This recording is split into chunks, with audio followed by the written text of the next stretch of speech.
कलयुग के अंत के बाद कैसा होगा सतयुग। दोस्तों, कलयुग के अंत के बाद जो युग आएगा वो है सतयुग। सतयुग के लोगों के पास दिव्य और अलौकिक शक्ति होगी। सतयुग में जानवर भी मनुष्यों की तरह बातें करेंगे। धन दौलत कमाने की लोगों में चाह नहीं होगी। वहीं पर मनुष्य की उम्र 1,00,000 वर्ष की होगी।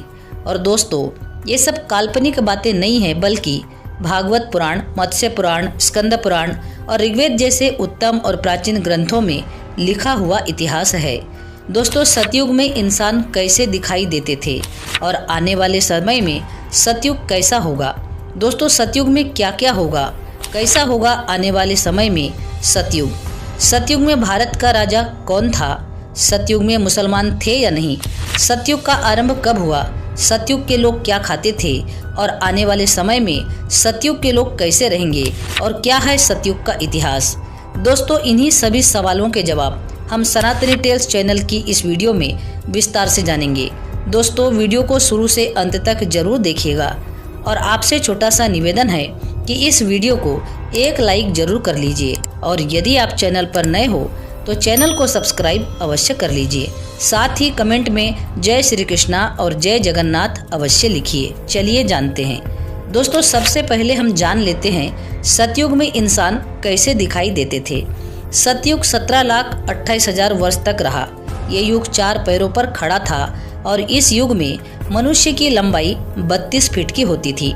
इसके साथ ही इसकी उम्र 1,00,000 वर्ष की होती थी। इस युग में कोई भी व्यक्ति पापी नहीं था, यानी पाप का प्रतिशत 0 था। वहीं पुण्य का ग्राफ 100% था। इस युग के मनुष्य रुपयों के रूप में रत्न चलाया करते थे और जो भी पात्र थे वे सभी सोने के हुआ करते थे। दोस्तों, अब हम जानेंगे कि सतयुग में भारत का राजा कौन था। दोस्तों, सतयुग में राजा हरिश्चंद्र भारत के राजा थे। त्रेता युग में श्री रामचंद्र भारत के राजा थे और द्वापर युग में भगवान श्री कृष्ण भारत के राजा थे। उसी प्रकार कलयुग में भी भारत में वर्तमान समय में प्रधानमंत्री श्री नरेंद्र मोदी जी तो है ही, लेकिन अगर भगवान की बात करें तो उड़ीसा में भगवान जगन्नाथ जी ही कलयुग के राजा है। इसके अलावा आपके पास कलयुग के राजा कौन है इसकी जानकारी है तो कमेंट में जरूर से जरूर बताना, हमें आपके उत्तर का इंतजार रहेगा। दोस्तों, अब बात करते हैं सतयुग में मुसलमान थे या नहीं। चलिए जानते हैं। सतयुग में आदि सनातन देवी देवता और धर्म था। इस धर्म को कालांतर में हिंदू धर्म कहा जाने लगा। सतयुग में तप या तपस्या को परम श्रेष्ठ धर्म माना गया था।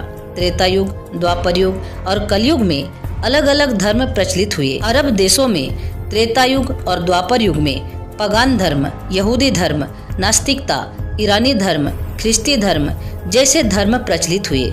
मतलब साफ साफ बात है कि सतयुग में मुसलमान नहीं थे। दोस्तों, अब हम जानेंगे अगला सवाल कि सतयुग का आरंभ कब हुआ। मान्यता है कि सतयुग की शुरुआत कार्तिक महीने के शुक्ल पक्ष की नवमी को हुई थी। सतयुग को चारों युगों में सबसे पहला युग माना जाता है। इसकी अवधि लगभग 17,28,000 वर्ष बताई गई है। इस युग में देवी देवता पृथ्वी पर मनुष्यों की तरह रहते थे। इस युग में भगवान विष्णु के मत्स्य, कच्छप, वराह और नरसिंह अवतार हुए थे। इस युग में पाप और अधर्म की कोई जगह नहीं थी।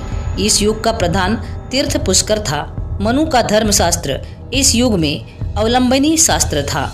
इस युग में प्रत्येक प्रजा पुरुषार्थ सिद्धि कर कृत कृत्य होती थी, अतः यह युग कृत युग भी कहलाता है। महाभारत ग्रंथ में इस युग के विषय में यह विशिष्ट मत मिलता है कि कलयुग के बाद कल्कि द्वारा इस युग की पुनः स्थापना होगी। दोस्तों, अब जानते हैं कि सतयुग के लोग मांस खाते थे या नहीं। सतयुग में मात्र सत्य, धर्म, पवित्रता ही चलती थी। सतयुग के लोग भ्रष्टाचारी नहीं थे, ना ही पापी थे। वे किसी जीव की हत्या नहीं करते थे। वे तो सिर्फ धर्म ही धर्म करते थे, इसलिए वे लोग मांस नहीं खाते थे। वे तो सिर्फ ज्यादातर कंद, मूल, फल और अनाज ही खाते थे, ऐसा वेदों में बताया गया है। दोस्तों, सतयुग में गाय इच्छा अनुसार दूध देती थी और धरती भरपूर अन्न देती थी। सतयुग में सत्य और सदाचार सबसे ऊपर थे। सतयुग और त्रेता युग के दौरान पृथ्वी को स्वर्ग कहा जाता। सतयुग लक्ष्मी नारायण के राजवंश के अधीन था। एक के बाद एक 8 राजा राज्य करते थे। दोस्तों, सतयुग के दौरान भगवान शिव जी की पूजा मुख्य रूप से की जाती थी। शास्त्रों में कई राक्षसों, कई साधुओं, मनुष्यों और यक्षों द्वारा तपस्या करके दिव्य वरदान प्राप्त करने के लिए भगवान शिवजी से प्रार्थना करने का उल्लेख है। दोस्तों, अब बात करते हैं कि आने वाला सतयुग कैसा होगा। दोस्तों, कलयुग 4 युगों की श्रृंखला का अंतिम युग है, जिसमें अधर्म की मात्रा बाकी 3 युगों की तुलना में सबसे अधिक रहती है, क्योंकि इस अंतिम युग में परीक्षा होती है, जिसमें सफल होने पर मनुष्यों को एक उच्च स्थान प्राप्त होता है। वहीं जो फल असफल हो जाते हैं उनको पुनः उसी माया के संसार में धकेल दिया जाता है। संत अच्युतानंद दास महाराज की भविष्यमालिका के अनुसार इस अंतिम परीक्षा का समय अब नजदीक है, क्योंकि 4,32,000 वर्ष पाप, अधर्म, कुकर्म के कारण घटकर मात्र 5,000 वर्ष हो गया है। और ये 5,000 वर्ष कब के बीत चुके हैं, और जिनके बाद 200 वर्षों का युग संधि काल भी अपने अंतिम चरण में पहुंच चुका है। और तो और 2026 में इस सतयुग का पहला चरण यानी सतयुग का आरंभ होने वाला है, और 2029 में सतयुग का आरंभ हो जाएगा। यानी हमारे पास अब बहुत ही कम समय बचा है स्वयं को प्रमाणित करने के लिए। दोस्तों, अब आपके मन में कई विचार आ रहे होंगे, लेकिन दोस्तों ये सभी बातें हम नहीं कह रहे हैं, बल्कि भविष्यमालिका जो कि पंच सखाओं द्वारा लिखित एक ग्रंथ है उसमें लिखी गई है। दोस्तों, यदि अंत का समय नजदीक ना होता तो 600 वर्षों तक गुप्त रहने वाला एक ज्ञान सर्वसाधारण में प्रकाशित ना होता। दोस्तों, आज हम आपको सतयुग से जुड़े ऐसे सत्य से अवगत कराएंगे जिन्हें सुनने के बाद चाहे आप अधर्मी क्यों ना हो, मन में धर्म के प्रति आपकी भावना अवश्य जाग जाएगी। और क्या पता आपका नाम उस 33 करोड़ में जुड़ जाएगा। 33 करोड़ मनुष्य इस कलयुग के बाद सतयुग में प्रवेश होने वाले हैं। दोस्तों, क्या आपने कभी एक बगुला को वेद पढ़ते देखा है, या फिर आपने कभी जंगली जीवों को मंत्र उच्चारण करते देखा है, या फिर बिना किसी यंत्र का उपयोग किए दूसरे गांव वाले व्यक्ति से तुरंत बात कर सकते हैं? यदि नहीं तो चिंता मत कीजिए, क्योंकि सतयुग में ये सब संभव होंगे। सतयुग में सभी जीव जंतु मनुष्यों की तरह बातचीत करेंगे। वहीं मनुष्य बहुत कम अपनी वाणी से बात करेंगे, क्योंकि बातचीत करने का माध्यम वाणी नहीं बल्कि मन होगा। कलयुग से 1000 गुना विकसित सभ्यता सतयुग में होगी। सतयुग में मनुष्य इतने श्रेष्ठ श्रेणी के होंगे कि वे टेलीपैथी के माध्यम से एक दूसरे से बातचीत करेंगे। एक स्थान से दूसरे स्थान तक जाने के लिए टेलीप का उपयोग करेंगे। यहाँ तक कि सभी मनुष्य देवी देवता के स्वरूप होंगे, जिसके कारण सबके अंदर अलौकिक शक्तियाँ होगी, जिसके प्रयोग से वे एक नए सुख समृद्ध सभ्यता का निर्माण करेंगे, जिसमें न कोई भेदभाव होगा, न कोई धन की आवश्यकता होगी। प्रकृति पुनः खिलखिला उठेगी और हर कोई आनंद ही आनंद में होगा।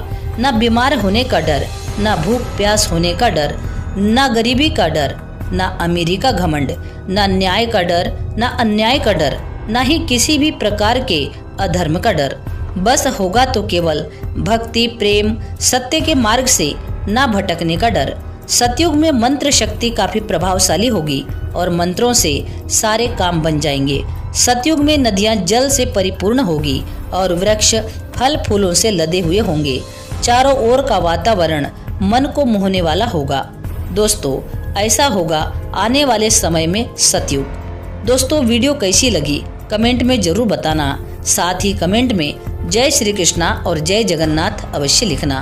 वीडियो पसंद आई हो तो वीडियो को लाइक, शेयर और सब्सक्राइब अवश्य करना। पूरा वीडियो देखने के लिए आपका बहुत बहुत धन्यवाद।